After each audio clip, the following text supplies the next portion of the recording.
do próprio Deus. Olha o que o apóstolo Paulo escreve aqui em Coríntios.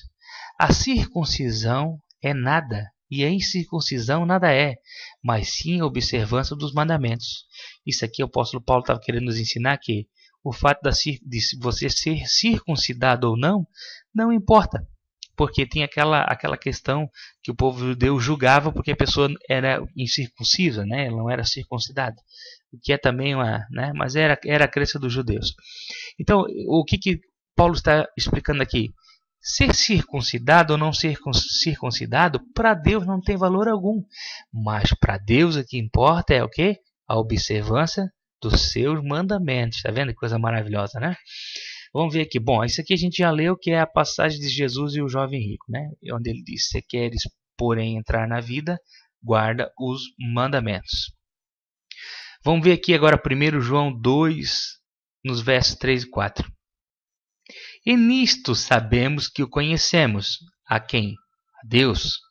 Se guardamos os seus mandamentos.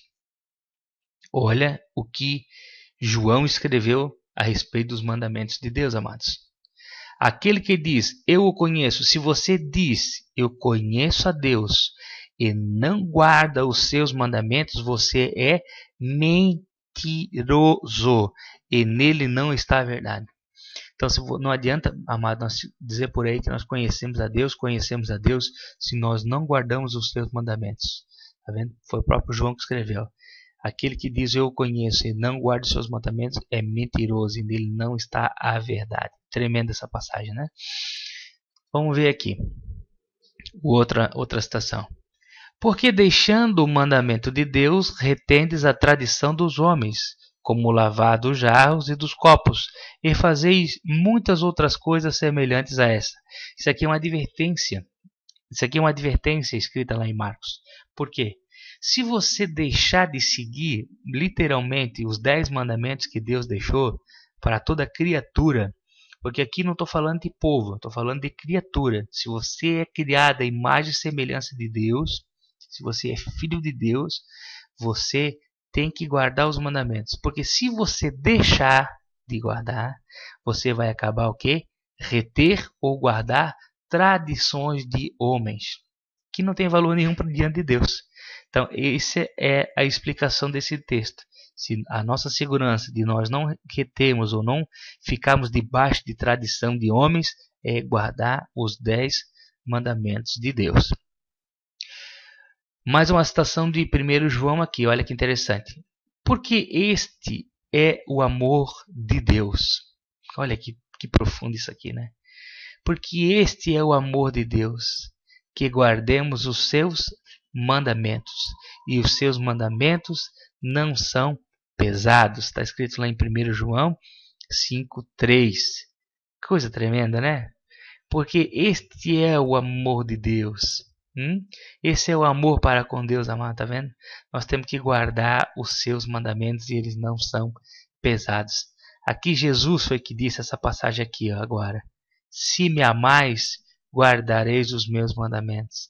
Não adianta ficar dizendo que ama a Deus de boca e não fazer aquilo que Ele pede que a gente faça. Ele disse, olha, você me ama? Amo. Então guarde os meus mandamentos que eu pedi para vocês. Legal, né? Bem interessante. Vamos ver agora a citação de 2 João 1,6. E o amor é este, que andemos segundo os seus mandamentos. Este é o mandamento, como já ouviste desde o princípio, que andeis nele. Tá vendo? É o mesmo mandamento que nós ouvimos desde o início lá. É o mesmo os 10 mandamentos dados por Deus. Não foi nada modificado e nem pode ser modificado. É o mesmo mandamento de Deus que já foi ouvido, né, desde o princípio. Bem interessante essa citação também, porque isso é uma prova que não pode ser modificada, portanto, até que foi escrito numa pedra pelo próprio dedo de Deus. Vamos ver aqui, essa aqui também é linda, tem até uma música da Heloísa Rosa que fala isso aqui, ela canta, eu gosto muito. Mas olha que tremenda essa citação aqui. João 14:21. Aquele que tem os meus mandamentos e os guarda, esse é o que me ama.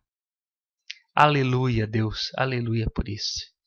aquele que tem os mandamentos de Deus, amados, os 10 mandamentos e os guarda, esse é o que ama Ele, tá vendo?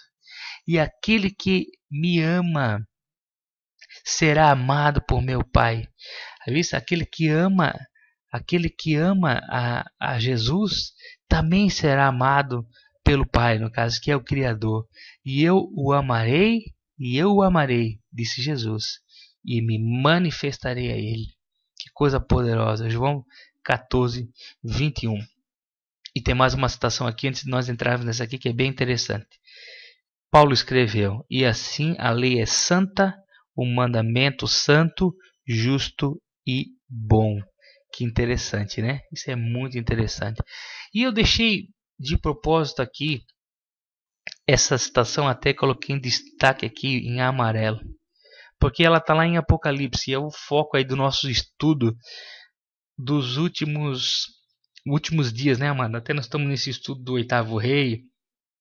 É bem interessante.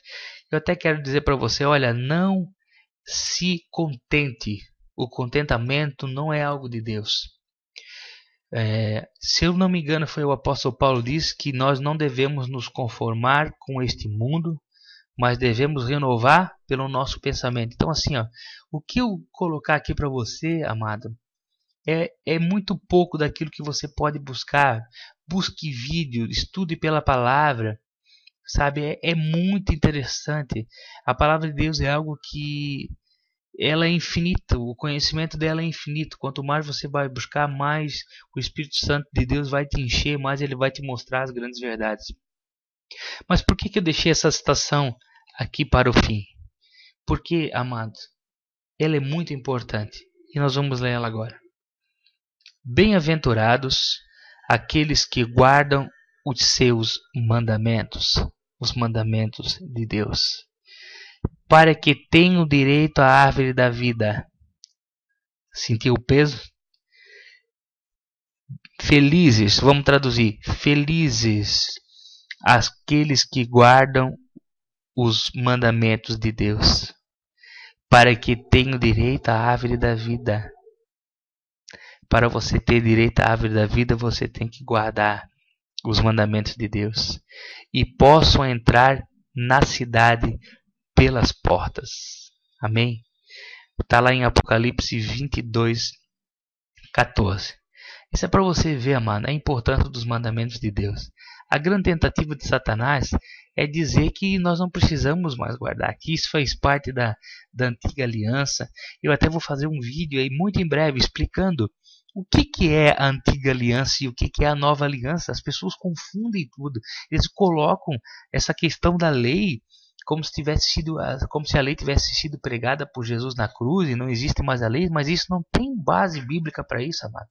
Realmente não tem, né? Eu quero que você leia, estude um pouco de Hebreus ali, e você vai ver que, na verdade, bom, eu vou dar uma síntese disso aí então agora para você. Você vai ver que a antiga aliança, ela foi feita com sangue de animais. A nova aliança é feita com o sangue do Cordeiro, que é o sangue da eterna e nova aliança. Ou seja, Jesus veio e morreu por mim e por você, e não precisamos ficar repetindo o sacrifício. O sacrifício foi perfeito.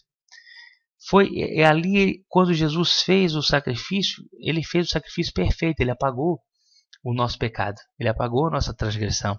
Mas o pecado ainda existe, amado, porque o pecado é a transgressão da lei. Então, quando nós pecamos por termos transgredido a lei de Deus, que são os mandamentos, nós olhamos para Cristo. Aí se cumpre aquela palavra, não está escrito, filhinhos, não pequeis, mas se pecar, vós tendes um advogado, que é Jesus Cristo. Então, é mais ou menos assim. Estou deixando uma dinâmica muito superficial disso. Eu vou fazer um estudo mais aprofundado e vou tentar colocar isso aí num vídeo também para explicar o que é a nova aliança e o que é a antiga aliança. O que deixamos de observar quando chega a nova aliança e o que na nova aliança tem que ser observado ainda, como é o caso dos mandamentos de Deus. Tá bom, meus amados? Obrigado pela sua companhia. Deixe as suas opiniões no canal. Muito obrigado. As pessoas que têm participado, olha, são pessoas que têm edificado com as suas opiniões. Que o Criador possa nos abençoar. hoje e sempre. Amém.